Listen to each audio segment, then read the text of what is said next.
안녕하세요, 라이드TV 임성진입니다. 오늘 소개해드릴 모델은 얼마 전에 소개해드렸던 YZF R6와 형제 모델인 1000cc 리터클래스 바이크인 YZF R1입니다. YZF R1 같은 경우는 야마하에서 슈퍼바이크 카테고리를 대표하는 모델이기도 한데요. 어떤 이 모터사이클 제조사 기술력의 최전선에서 활약하고 있는 모델인 만큼 모토GP 머신인 YGR M1의 기술력을 집약해서 만들었다고 홍보를 하고 있는데요.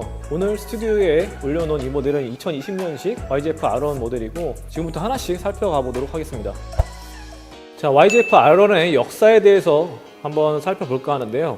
YZF R1도 R6처럼 역사가 꽤 깊습니다. 처음에 태생은 1998년도에 탄생을 했고요. 이 모델 같은 경우는 리터클래스 1000cc급의 슈퍼스포츠의 어떤 장르에 붐을 일으킨 장본인 모델 중에 하나라고 봐도 될 만큼 굉장히 데뷔 당시에 굉장히 핫했던 모델이기도 합니다.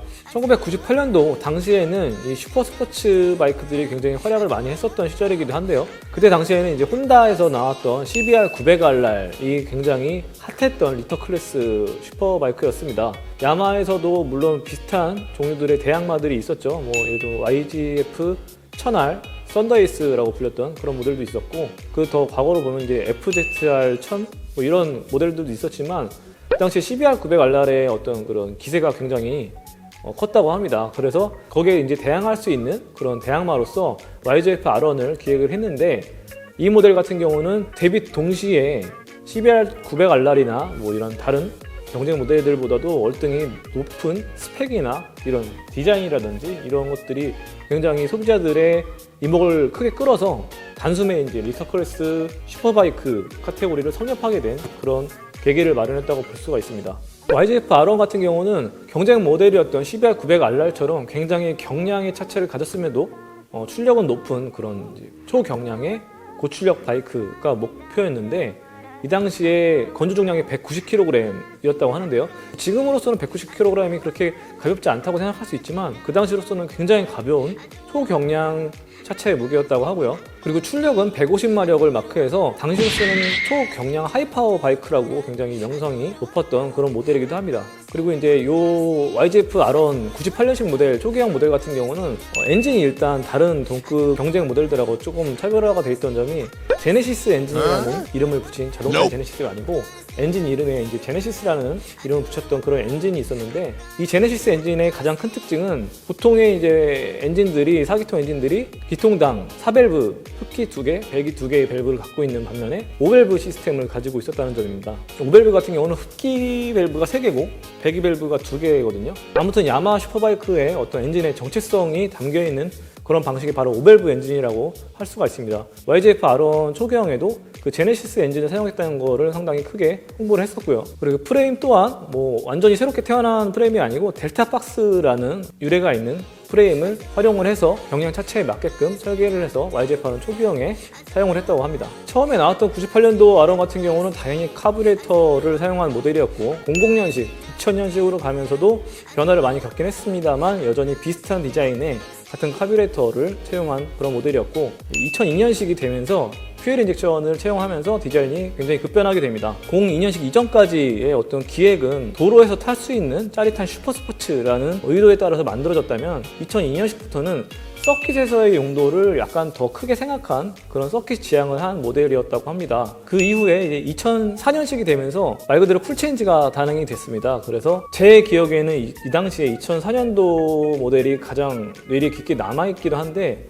그 이유가 일단 배기 시스템이 쌍머플러라고 해야 되나요? 그 듀얼 머플러, 센터 머플러 2개가 나와있는 그런 형태였는데, 하여튼 그런 형태는 일제 바이크에 거의 없었기 때문에 굉장히 신선하게 다가왔었고 거기서 오는 위용이나 포스도 상당했던 걸로 기억을 합니다. 그리고 또 하나는 이제 2004년식이 되면서 전반적인 성능도 굉장히 높아져서 파워 웨이트 레이쇼라고 하죠. 마력 대 중량비가 1대1이 되는 바이크가 많이 없었던 시절인데, 그 당시 이거를 1대1 비율을 경신을 해서 또 한 번 세간의 이목을 굉장히 크게 받았던 그런 이력이 있고요. 그리고 2006년도에 YZF R1 SP라는 스페셜 모델이 나왔는데, 이 모델 같은 경우는 기존에 있던 R1과 같은 사양인데 거기에 경량 휠, 그다음에 오렌지 서스펜션을 전후에 채용하고 여러 가지 이런 외장도 좀 더 고급스럽게 해서 아마 제 기억에 블랙하고 골드 컬러로 시장했던 그런 기억이 나는데, 스페셜 모델로서 한번 한정 생산을 했던 이력이 있습니다. 그리고 그 바로 다음 해인 2007년식에는 겉으로 봤을 때는 뭐 약간 바뀌었네 라고 생각되는 부분이었지만 사실은 내부적으로 큰 변화가 있었는데요. 바로 오랫동안 사용했던 제네시스 엔진의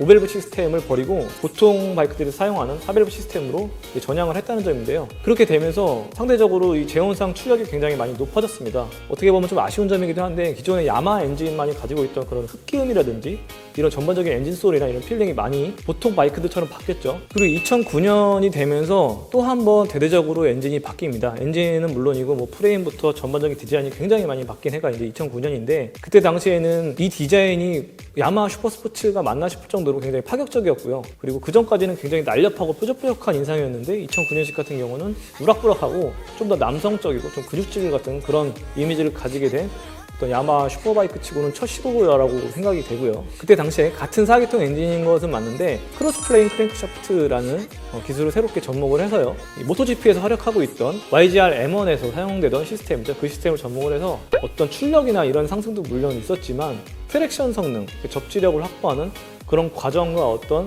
라이더가 이거를 조율하는 그런 과정, 컨트롤할 수 있는 그런 접점을 늘리기 위해서 트랙션 성능을 개선하기 위한 그런 변화가 있었고요. 2009년식 R1 같은 경우는 이렇게 엔진의 어떤 성향이 굉장히 많이 바뀌면서 기존의 병렬 4기통 엔진에 약간 지루했던 그러니까 실증을 느꼈던 사람들한테 굉장히 많이 환영을 받았죠. 저도 굉장히 이 엔진을 겪어보고 4기통인데 이런 필링이 가능하구나 라는 생각을 많이 했었는데요.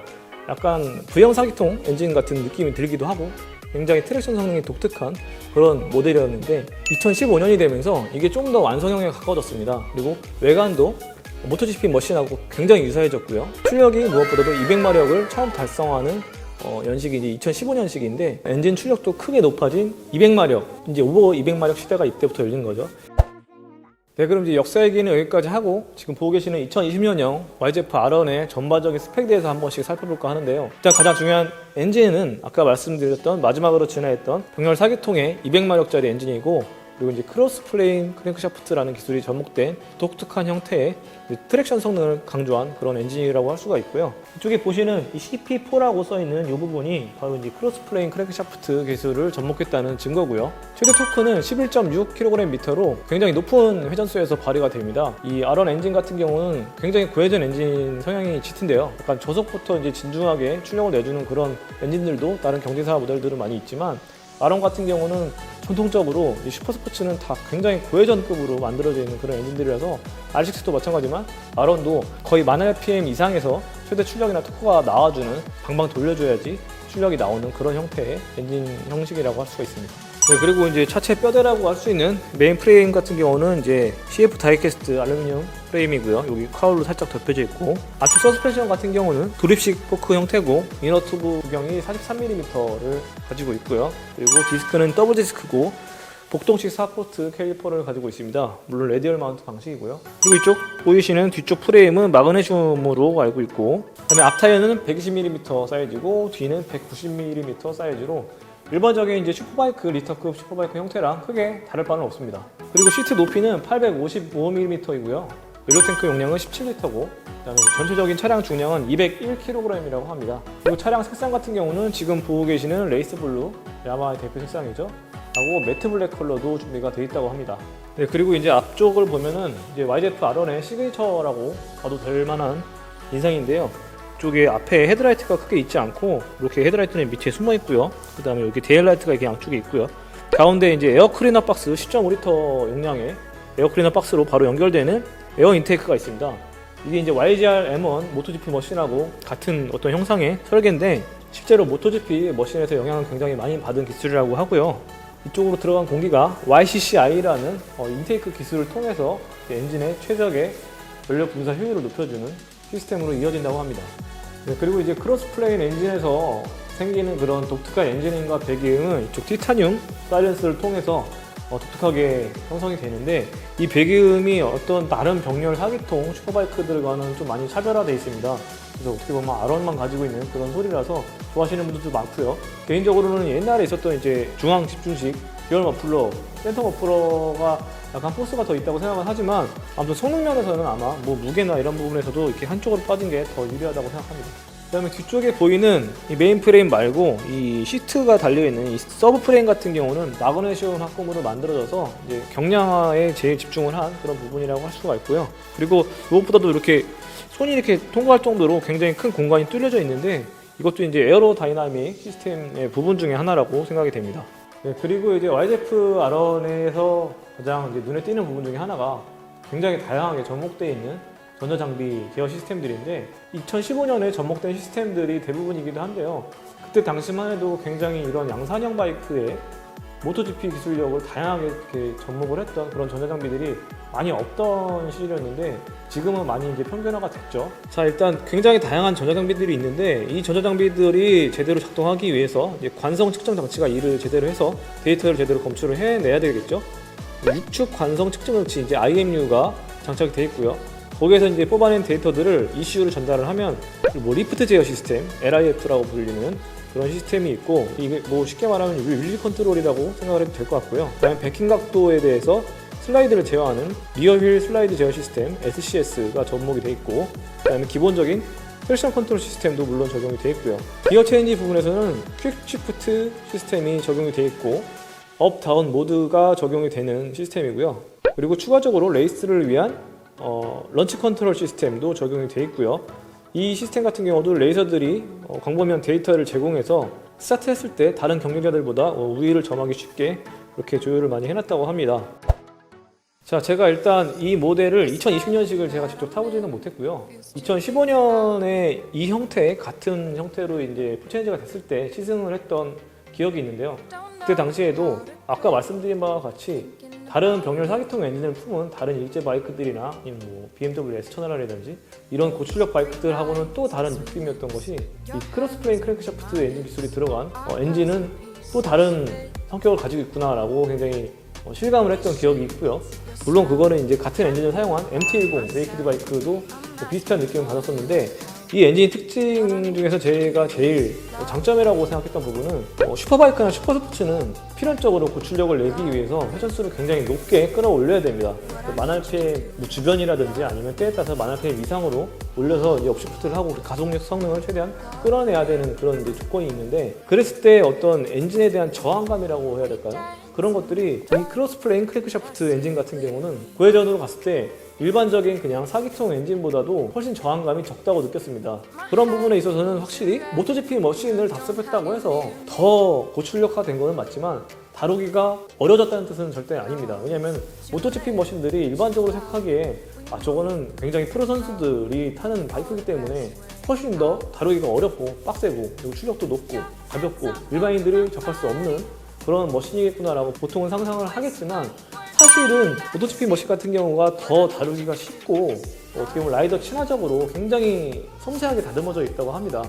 그런 관점에서 보면은 어떤 모토GP 머신을 답습했다는 거는 그만큼 더 타기 쉽게 진화를 했다는 의미이기도 하겠는데요. 이 R1 같은 경우도 어떻게 보면은 전에 있던 그냥 일반적인 병렬 4기통 엔진을 가지고 있었을 당시보다도 더 다루기가 쉬워졌다는 느낌을 굉장히 많이 받았습니다.